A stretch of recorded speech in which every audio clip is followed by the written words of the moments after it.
the new stuff comes from.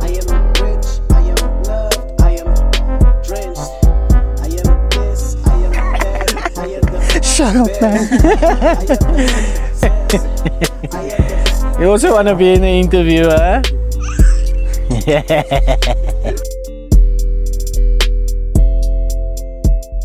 I feel like Jules, the rapper, is, if I must say, like a reflection of the actual person. So I try to bring the craziness through, and my way of thinking and just the general persona through to when I write and when I try to perform things or record. I try to mimic that true self, So I don't want to make it that Jules is completely different to Julian. Like I would like to say that they're the same person. It's just Jules is actually who Julian Burns wants to be, I would say. So Julian Burns initially is a quiet, to himself person, wants to be this outspoken, outgoing, funny, crazy person, but doesn't always have the courage to do it. And Jules kind of gives Julian the platform to be who he wants to be. I think Jules really came to life late in my teen years. We moved from one area in Cape Town, Yesterday Electric City, and I think the confliction or the transition from the shy to myself guy that everybody knows as not very talkative or whatever, there was a transition that I was wanting to happen. But because everybody knew me as this introvert, let's say, I couldn't make that transition in that area. And as soon as I moved and met new people, I was able to be the person I thought that I should be. And I think Jules was really born, or the concept of or what Jules can be or what Jules is started when we moved to Mitchell's Plain, and I met new people. And when you move geographically, things are different, people are different, and nobody knows you. So you can be who you want, whatever you want to be, and nobody's gonna think like, hey, last week you were this, or I know you like this. This is different. It's not different. This is who you are to them. So I kind of went with it,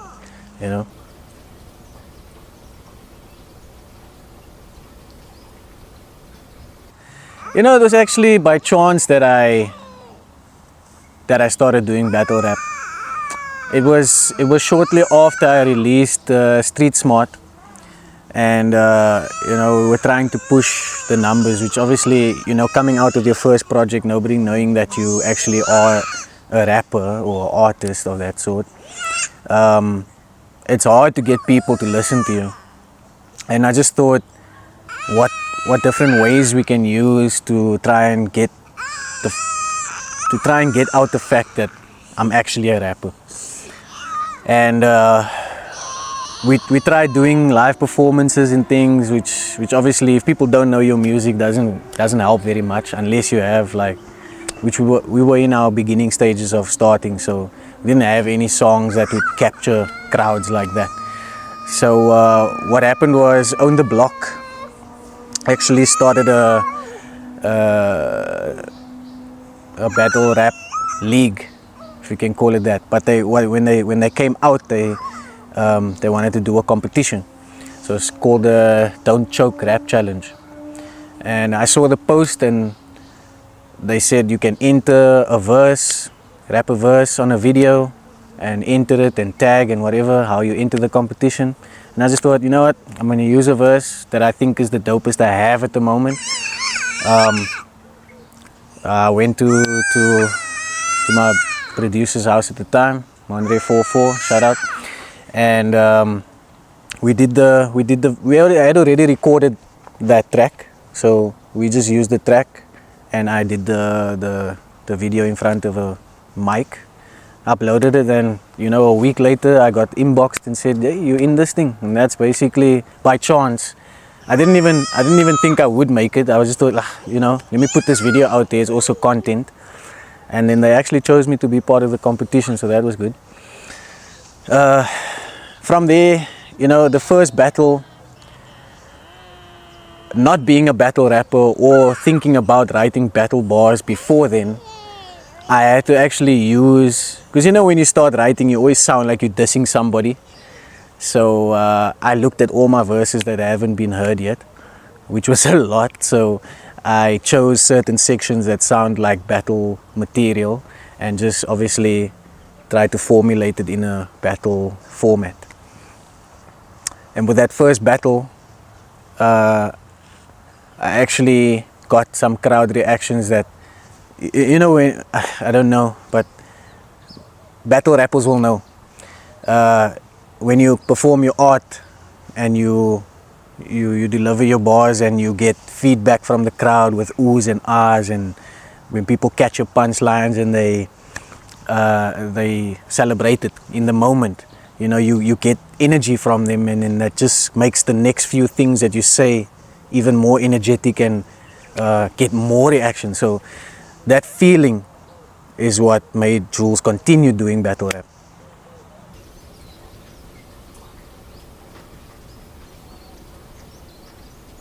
Yeah, so Flats Evolution was not the first group I was a part of. There was one prior to them where I actually started writing and we started making music. But I think where I really decided I'm going to try and do things with the talent or with the skill that I obtained was when I joined Flats Evolution. Flats Evolution was, to me at that time, it seemed like a big organization, but it was a few key people involved in the movement that, all seemed to believe in the brand Jules at the time. I would say the highs was, the great cypher sessions we had, is because we were a group of MCs. We'd come together, we'd play some new beats, play some instrumentals, and just vibe to that. Get a nice freestyle environment going, get some stuff off your chest, just feed off each other's energy. Hit the studio and write our shit and make music. It was fun, Obviously, like all people, we all get lives at some point. Some of us don't have lives, and then we get lives while we're trying to do certain things, and that keeps us occupied. So I think the lows would have been when there's so many people involved on a project, you can't get the stuff done because X, Y, and Z can't make it, or whatever, So projects end up stalling and not getting done, and that was very demotivating for me. So, but the overall experience, I think, grew Jules a lot lyrically, and gave me experience with the pen and made me sharper in a bigger picture. But it's always tough when you have so much people involved on things. So that's just how it is.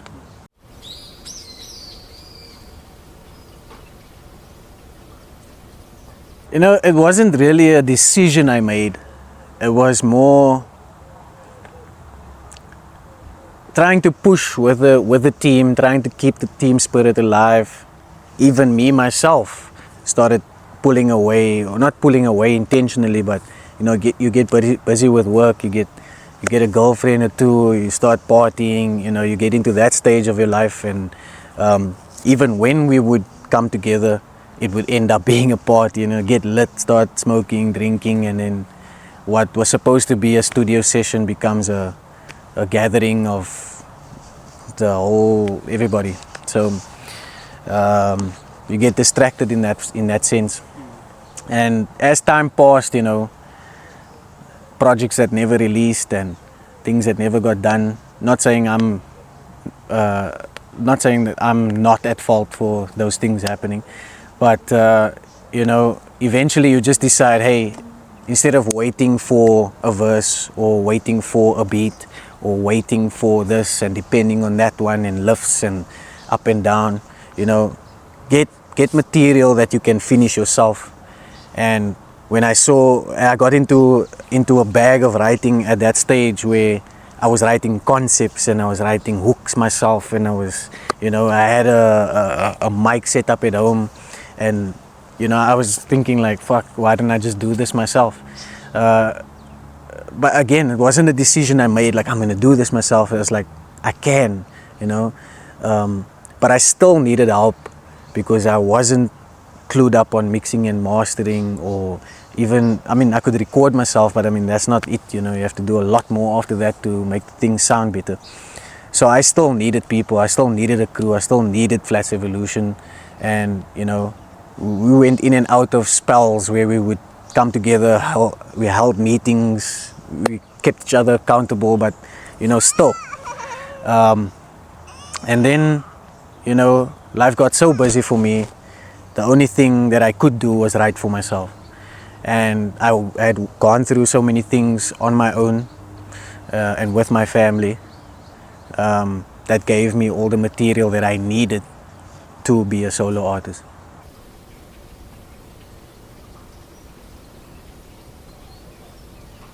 Rap session is the concept of rap session has always been a dream of mine, to provide a platform for local artists and upcoming writers and rappers to have a space to be able to perform their art and get paid to do that, no matter how popular or not popular you are. So if you have a set of tracks that you feel confident about and you can do your set knowing that you can club the set, or entertain the crowd, and whether you have one follower or 500 or 1,000 or 20,000, there was a space where you could come in and still do your art and not just do it for exposure. So I always thought of it over the years, if I would ever come into lots of money or hit the lotto or whatever, I would create a platform where doesn't matter who you are, if you do your piece, you get what you were booked for, and you get it and you're happy, and you can build from that. Maybe you needed that 1,500 rand to buy your mic, or you needed that to pay for a beat, or you needed that just to feel like you accomplished something. And I went through my entire, if we can call it a career, not receiving a cent for whatever I performed or did. So that's something that I wanted to change, or I want to change. I want to change the fact that event owners or event organizers and people that own spaces for people to come and perform just have people do things for free just because they don't have a following, or pay certain people because they do have a following, and others that have the potential or are great at what they do feel like they don't have to pay them because they didn't pull any people or anything like that. So I wanted to be like, not about the money or event organizer, not to make money, but to give back to the artists. That is the idea behind Rap Session.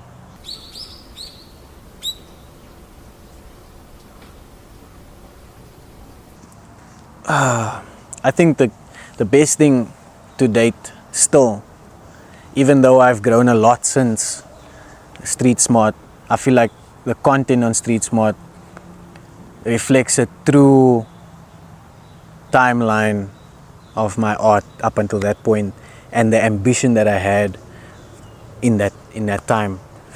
So 2015, from when I started till 2015, when I released it, I always had doubts in myself. Is this something you really want to do? Is it something that you can do? There were small things that gave me positive reinforcement to keep going. But when I released Street Smart, even though It wasn't the best sounding project. It wasn't the most tracks on there. It was a very true reflection of where Jules was at the time and what he plans to do, or his ambition moving forward. So it's very personal to me. A lot of the tracks on there I still listen to, just to remind myself that you were this good then. It's 10 years later now. It's actually the anniversary of Street Smart this year. That's crazy, huh? 10 years. 10 years, bro. 10 years ago, I dropped my first project to the world. I won't say to the world, but publicly. I got a lot of feedback for the song Street Smart itself, because it was like giving people a mirror image of what we faced in the hood that time, in the ghetto, in Mitchell's Plain, roaming around in the streets and getting from point A to point B. You know, you see a lot of things, you come across a lot of sketchy people and gangsterism, and so that was almost like people, I'm giving someone a look in. If they never stayed in the ghetto before, if they don't know how it is, if you listen to that track, you can feel the emotion and what the story that I'm trying to tell in there. And it was also a time where Julian Burns was doing very well at work. So I was doing very well in the company that I was, and I was getting promoted, and I was getting praised at work. So that confidence also pulled through into the music. So I think there was a track called Approval, where what I was kind of getting from people was approval. Now you can do this. Oh, you have to not. You mustn't stop. You need to feature with this person. You need to do this. They were giving me advice. They were giving me approval for the skill that I put out. So what I wanted to display was the fact that I have skill, and obviously, I wanted people to know that this skill doesn't stop here. I want to improve it. I want to improve and get better. So I was getting all this approval from everybody, and then I felt, you get a big head sometimes. So you think, fuck, man, my skills so good. Fuck, I can do it. I can conquer the world. I can give me any beat, give me any feature, give me any concept. I can write to it now. I was in that space, and then I just felt like, whoa, you need to calm down, bro. I've seen many artists come here to this point, drop right off because they ahead of themselves. Now they start talking trash and they start being dicks about things. You sort of lose sight of why you initially started, and you start going after the approval. You start doing things to impress people in order to receive that approval, which made me feel like approval is really a drug that you chase all the time, which is what coined the phrase approval is a drug for me. And I just went into a whole humble mode after that. But the thing is, I listened to that project over and over because I still learn from myself. Sometimes I forget that I said certain things, and then I'm like, geez, I actually accomplished these things that I spoke about, and I still need to have the same ambition to accomplish new goals that I have in life. So that project is very personal to me, and I feel like it's the most powerful thing to date that I've dropped. You can find the project on SoundCloud and Reverb Nation, if you know what it is. Reverb Nation, you can check it out on there, and then SoundCloud is on Flats Evolution's page. My story of having to be street smart. Can you relate?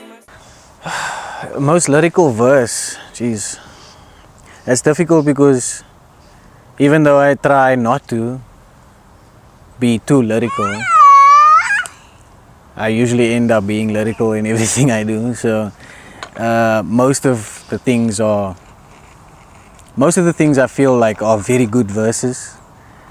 It just depends on the statements that I was trying to make at the time.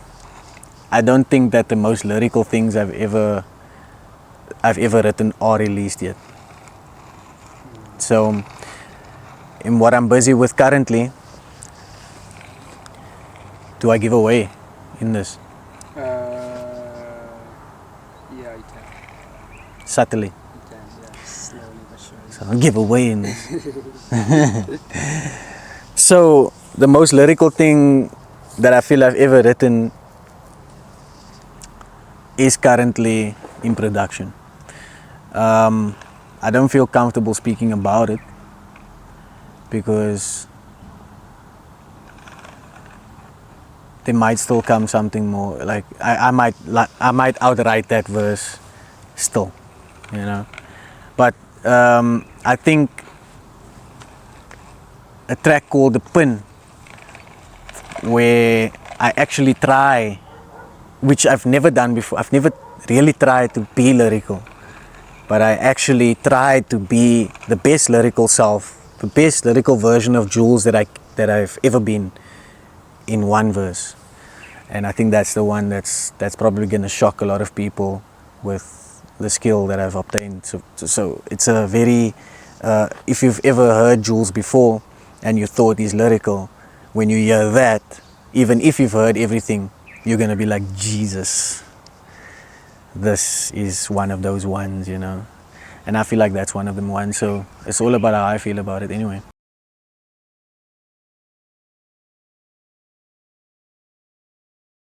You know, there's a lot of, well, I won't say a lot of artists I've featured with or been on a track with, but I think the one artist that actually helped groom Jules from before he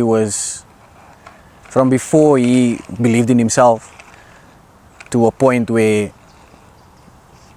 you know, his skills at a level I could go and do whatever I wanted to, was actually 4-4. So he started off as the producer, beat maker, mix and master engineer or whatever. Also started writing, so whenever we jump on a track together, it's almost like a little competition that we had, you know, who can do more doubles than the next. That's how it started. And then who has more punchlines and who has more storytelling ability, and we always pushed each other lyrically like that. But I think that the best artist that I've featured with and featured on a track of mine was actually G.A.W.D and Dubs. G.A.W.D and G.A.W.D. Two of them are actually an inspiration for me back then.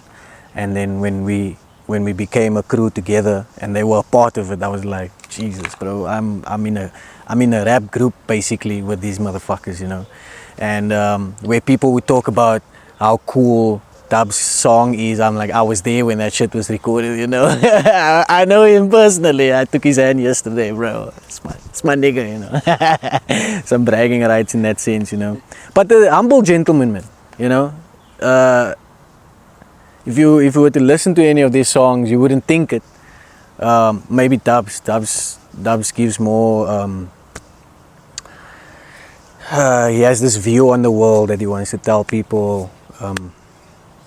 Point out some flaws in life and give you some advice, and it's a good style, but the way he delivers these things is just awesome. And to hop on a track with someone like there's a producer that recorded a verse of Dubs once, and he was like, I didn't even put any presets on here, it sounds ready. Like he didn't up nothing, like he just delivers so perfectly that you don't have to do anything to his vocals, man. So that's cool, and that's something that inspired me. These guys come ready. They don't take 50 takes to do a 16-bar verse. They know that shit. They spit it and it's done. They don't need to redo anything. So that was a big inspiration for me as well, working with the two of them. And then obviously the day one, which is 4-4, which helped me develop my skills over the time. Flow so disgusting, it's sickening. So much fire got them sizzling. Don't know how many do it better than... What was the question? Oh, anything new. So I was contemplating the idea of hanging up the mic, in a sense that I'm not gonna write music anymore because it just felt like I was hitting barriers after barriers after barriers, and nothing I ever released gave me the confidence to do more. And at some stage I felt like I couldn't even outright Street Smarts, the way what I did on Street Smart. So when I ventured into battle rap, I thought maybe this is what I need to do with my skill. And you know, the love that I got from the battle rap community, and the energy I felt during battles, and the persona that I brought forth during battles and through my battle pieces, made me feel good about the craft still. So I was still involved, and that's all we want to do. All I wanted to do is just be involved in hip hop and express myself still. Because making music, it felt like I want to say things, but then, like I said prior, a few questions back, like the things never get done, so the statement never gets made. And then, you know, you're like, the fuck did I write the verse for? Why did I want to say that things? It's past, it's expired. So, like I said, I wasn't trying to write anything. And then,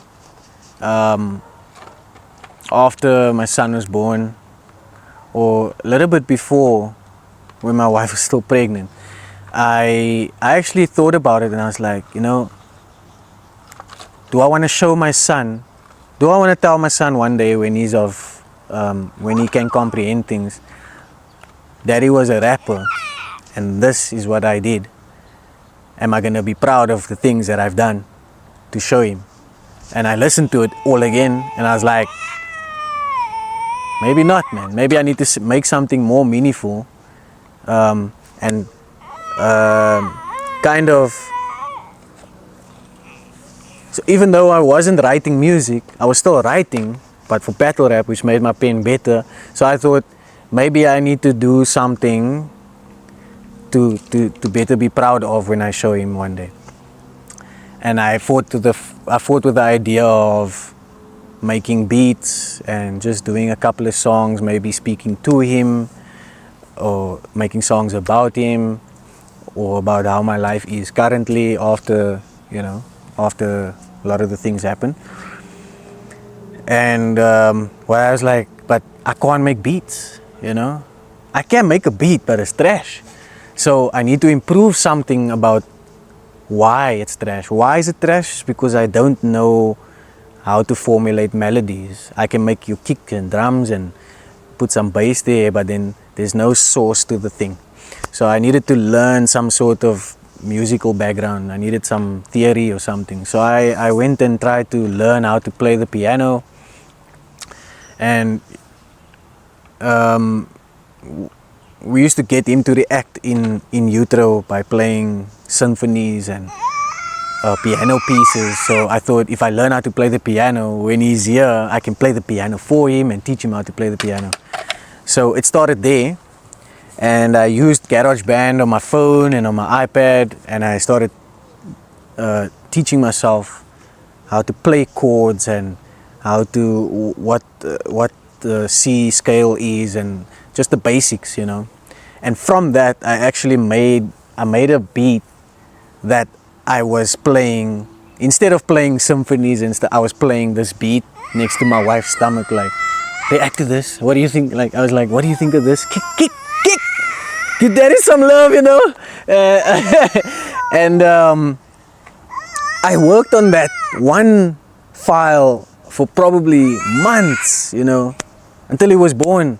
When he was born, I changed it, and I played it for him. It didn't work. He didn't like it. He doesn't like the beat I made for him before he was born. But it's cool. From that, I was like, okay, maybe I need to make something that sounds a bit different and see what he likes. And I actually ended up putting him to sleep at night, effing around with GarageBand, different sounds, making different chord scale, different scales of variations of patterns and stuff. And you'd actually lay on my shoulder and listen to me develop these beats. And every time I'd play the same beat, he'd fall asleep. He'd go from being restless to calming down and actually like just chilling and falling asleep. And then I used that as a pattern for months to get him to sleep. So in that time where I took over bedtime with him, I actually created like 5, 6, 7, 8, 9 beats that I felt like I need to write to this. But I wasn't ready. I wasn't ready to write. Things were busy. Work was busy. Life was busy. I didn't get time to write. So I compiled probably 20. At some stage I had 20 different types of beats. And one day I just thought, why don't I just try and write something? Because one of it was a favorite. And I played this a lot, and I thought maybe I can formulate something to this. And I was saying what hindered me from completing a song before on my own was the hook. So I was like, I'm not writing a word until I figure out a hook. And it took me a week. I tried different things. I scratched out stuff. I changed it. I recorded it with earphones and a little mic thing just to get the idea down. Added things to it, and then I was like, I got a hook here. And then the verses just flowed out of me. So this one or something like that. Need an answer, man. This one's for you. Need to go further a bit. This one's the fuel. This one's the fuel. Like I had a hook worked out, and I was like, it's not repeating anything even. It's just like perfect, you know. Got the verses down, showed it to a couple of people. They were impressed by it, and then I was like, maybe I can do this again. Maybe my art has come to a point now where I can actually write meaningful stuff and make complete songs, hook, and everything involved. And you know, having made all that beats, I had all that I needed. At some stage I even thought that I'm gonna make a whole album with my earphones and little microphone, you know, in my room, in my space, no pressure, nobody knows nothing. And that's where the new stuff comes from. Look at me now, a beast in the mic, you can handle the sound. Don't understand it, but doing is longer than tennis. I bigger the checker to line in the cloud, and man, am I proud. Hip hop language, the speakers are fluent. Oh, that's when the Yeah. Just put it softer.